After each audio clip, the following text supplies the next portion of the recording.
Ever since 2022, we saw multiple games be released, adored, followed, and just blasted over fanarts, video essays, and so on. And one thing they all have in common, they are all horror-themed games.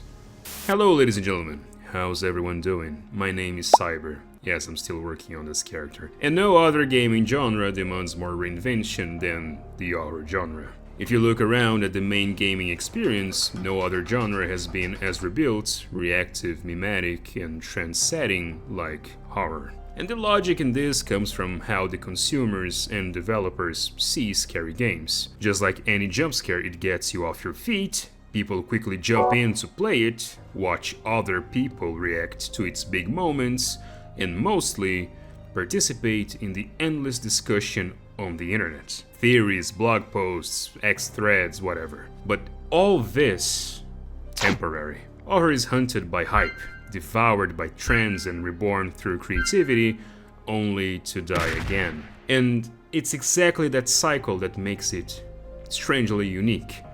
Horror seeks obsession. The unending desire and mania towards the next big thing is what pushes devs into creativity, but also what gatekeeps them from even trying or making it. To make someone scared once is easy, but to do it again and again, the exact same thing, it turns into annoyance or a parody of itself. Like the classic hallway with eerie music that states, "Don't look back." This stuff just doesn't work no more. But that's just the tip of the iceberg.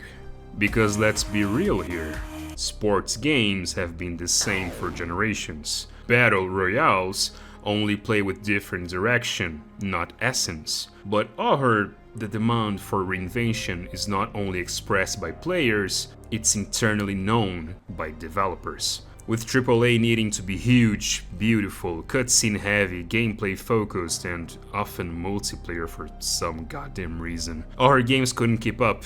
They became events, not regular releases.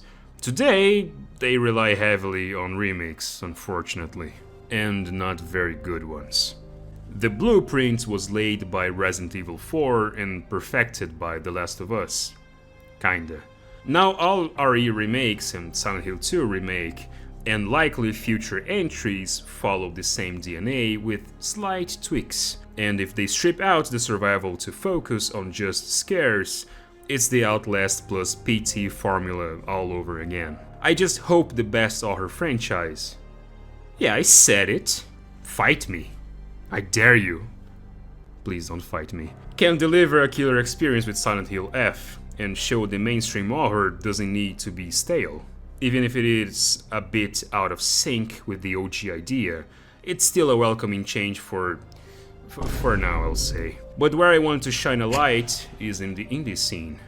We sit at a point where indie horror has surpassed, killed, and buried everyone's simple idea in gaming. Sound capture? Fears of Fathom nailed it. Flashlight in the Forest? Every Slender follow-up ever since 2012. Mascot horror? Please, make them stop. That's the genius in the stressful careers of horror devs. It's the only place where 4D experimentation exists. Screwing with UI, HUDs, monsters, AI, breaking the fourth wall, real-life audio. It's all fair game, and people love it. Inscription breaks the fourth wall constantly. Iron Lung compresses you into a submarine for less than 3 hours. Eyes Never Wake demands real-life interaction, hiding under your desk. Fears to Fathom, as I said before, makes real-world noise a danger. These games work because they're mostly short.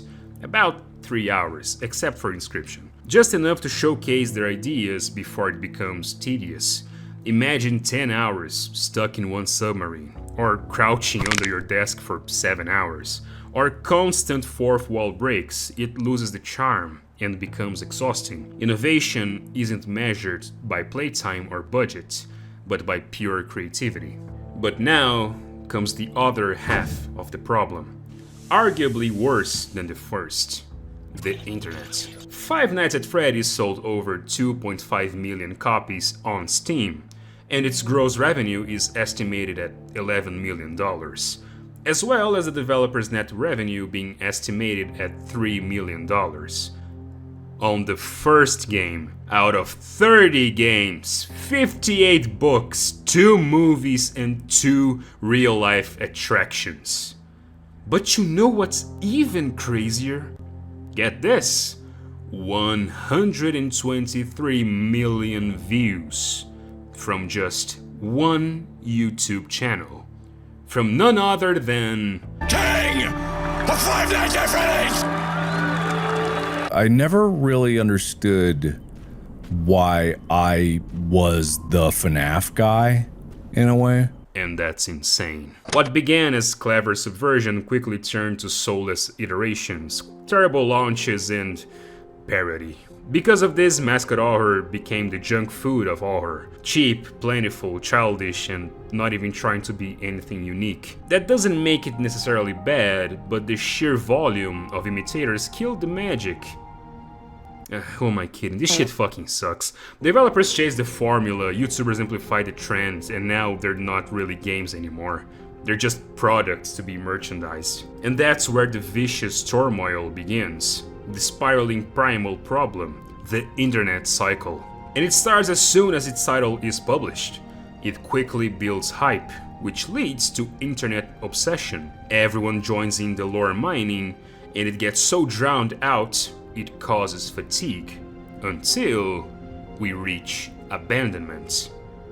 And thus, the cycle repeats with a new IP. No other content is chased for reactions like horror. Maybe VTuber yapping. Cafe, cafe, cafe, excitations in my vein. Da, da, da, da, da, da. God, she's so perfect. Horror taps into something primal. It creates this controlled chaos you can watch with others, react to, bond over without even playing it yourself. This feedback loop of fear and fame created a mini economy, one whose biggest enemy is obscurity. Modern indie horror doesn't need skill, really, it just needs creativity. Less is more applied. I mean, just look at Faith. Faith is one hell of an interesting game, and it mimics Atari-like aesthetics. Just look at how much love it gets, even if its sales doesn't not reflect its cult following. And here is where the problem thickens even more. When horror becomes theater, dev starts designing moments, not mechanics. Its saturation lingers. They're no longer crafting games for players, they're scripting reactions for cameras to incite the cycle. And arguably the biggest part of this show, and the one to blame, is the lore.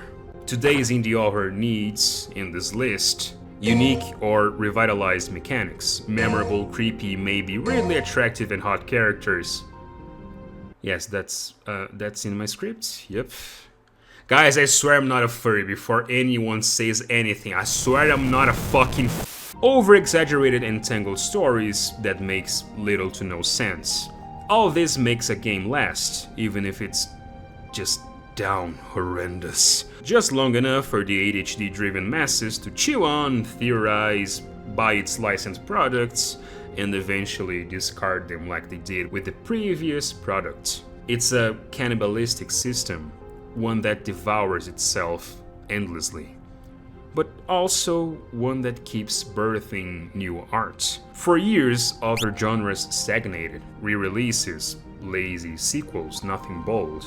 Horror is the art house of games, not beholden to megacorps or quarterly profits, just pure expression, until it dies and comes back yet again. No matter how many times we see a subgenre rise, grow, and get buried, something new always emerges a few months later. And that is the beauty of horror games. It's because they always come back. He said it! He said it!